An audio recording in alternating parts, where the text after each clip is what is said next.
of the Gay Activist Alliance, the National Lesbian and Gay Task Force, the Association of Lesbian and Gay Social Workers, and the Gay and Lesbian Community Center here in New York City.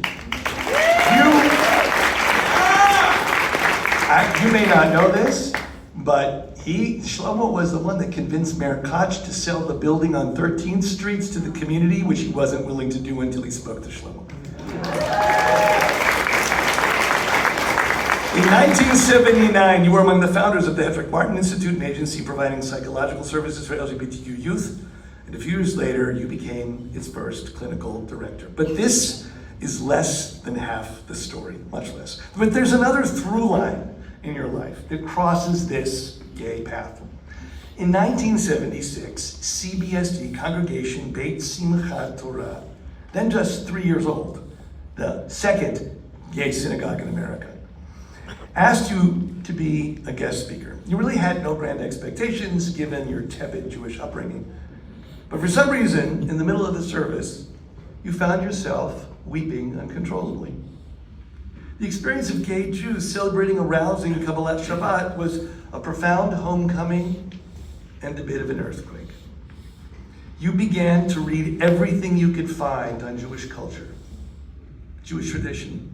Feeling deprived of Jewish education, you decided to spend a year in yeshiva in Israel, in Eshel Gala. Upon your return from Israel, these two passionate streams in your life, the Jewish and the queer, came crashing in on one another. As you began to work with your young clients at Hedrick Martin, the need for an independent high school for gay and lesbian teens who had been bullied, beaten, or booted out of other schools became undeniable to you. So you simply made it happen. In 1985, you created the Harvey Milk School, the world's first gay and lesbian high school, and you served as its principal. The New York Times then published a sensational front page article about the school, and Phil Donahue invited you to the show to talk about New York's first gay high school principal. Now, the smoldering tension between your two passions combusted. Should you wear a yarmulke on national television as the principal of a gay school? Well, of course you did.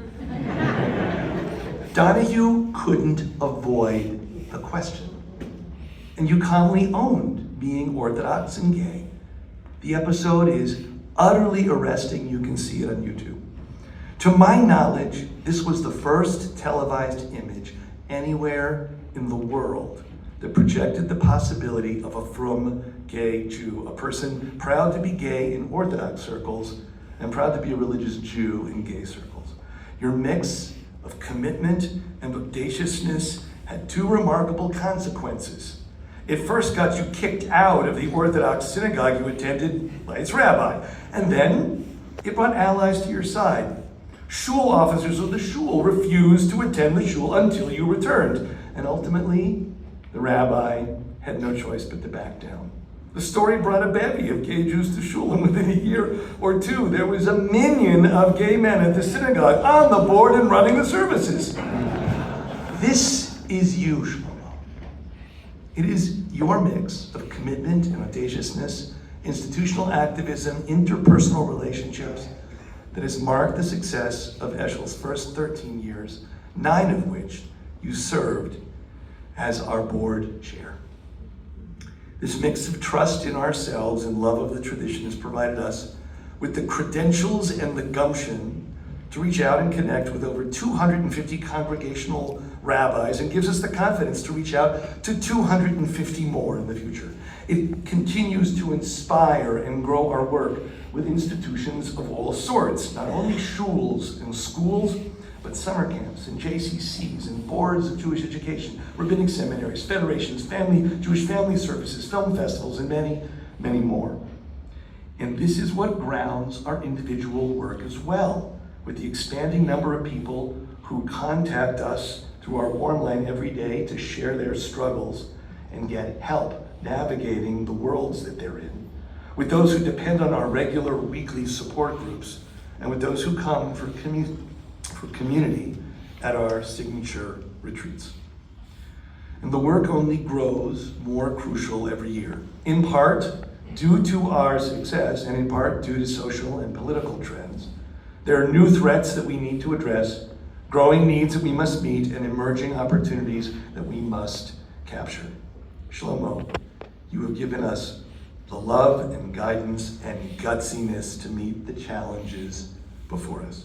We are all indebted to you for your pioneering leadership and want to thank you for all that you have done and continue to do.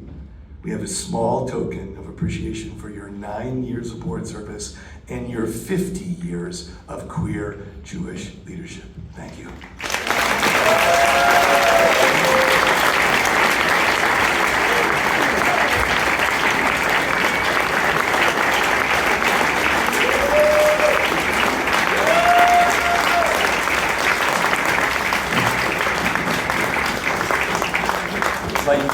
Eshel Gala. Abraham planted an Eshel tree and called out in the name of the Lord. In honor of Shlomo Ashkinazy, for 40 years of trailblazing service and leadership, guiding Eshel and nurturing generations of LGBTQ Orthodox Jews, Eshel 13th year celebration, 6/4/2024. Thank you.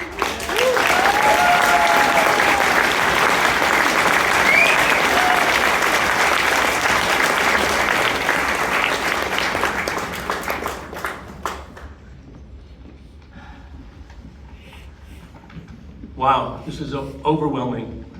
Thank you all for showing up, coming out tonight. This is just beautiful. If I were to try and thank every person to whom I owe a huge debt of gratitude, we would be here all night. And Miriam would never forgive me. So let me just give a hearty thank you to everyone at Eshel who worked so hard to accomplish its very important mission, and especially to Miriam and Rabbi Steve, whom I am fortunate enough to be able to call my friends. And also my fellow honorees Lenny and Susie Full, who donate their time and expertise to help us in so many ways.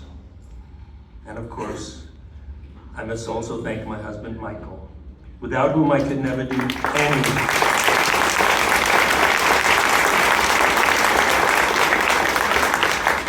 Without Michael, I could not do any of the many things that I do. Michael is my true soulmate in every sense of the word. He is the inspiration that brings me happiness and strength every single day. I love you, Michael.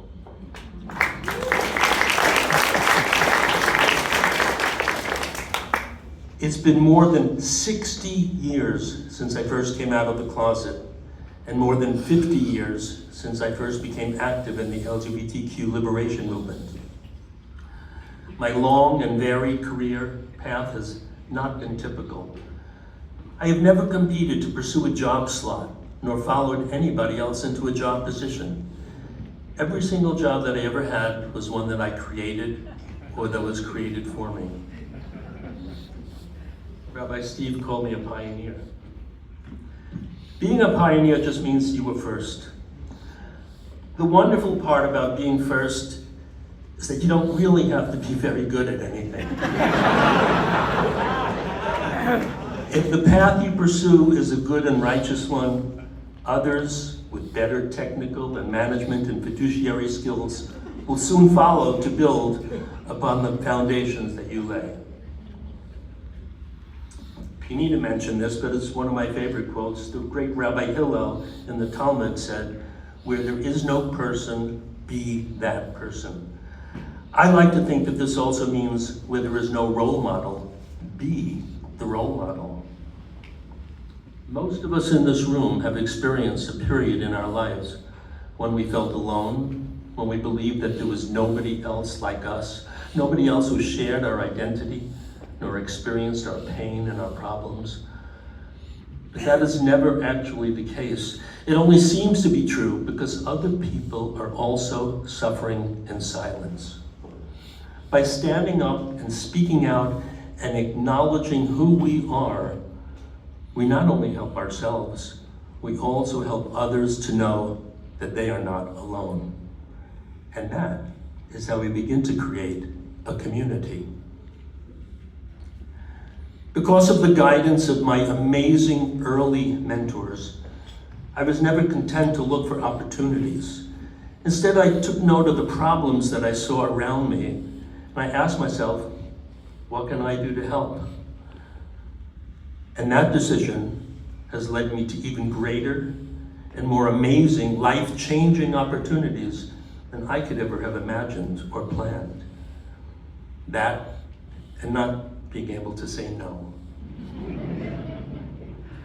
I consider myself very blessed to have been aligned over the years with the beginnings of many organizations, most of which have sustained the test of time and grown to become mainstays of the LGBTQ community. And for that reason, I am a very optimistic person. When people tell me that things cannot change and that the Orthodox Jewish community will never accept LGBTQ people, I know for certain that they are wrong. Because I can vividly remember when people said the exact same thing about the medical and psychiatric communities, and about the academic world, and about the government of our country and of our municipalities. And I remember when it was a foregone conclusion that parents, especially Orthodox parents, would never accept their LGBTQ children. Thankfully, all of those fears and myths have been stood on their ears. And so I know that the work that Eshel does, together with your help, to support LGBTQ Orthodox individuals and to make the Orthodox community more welcoming to them, is bound to succeed.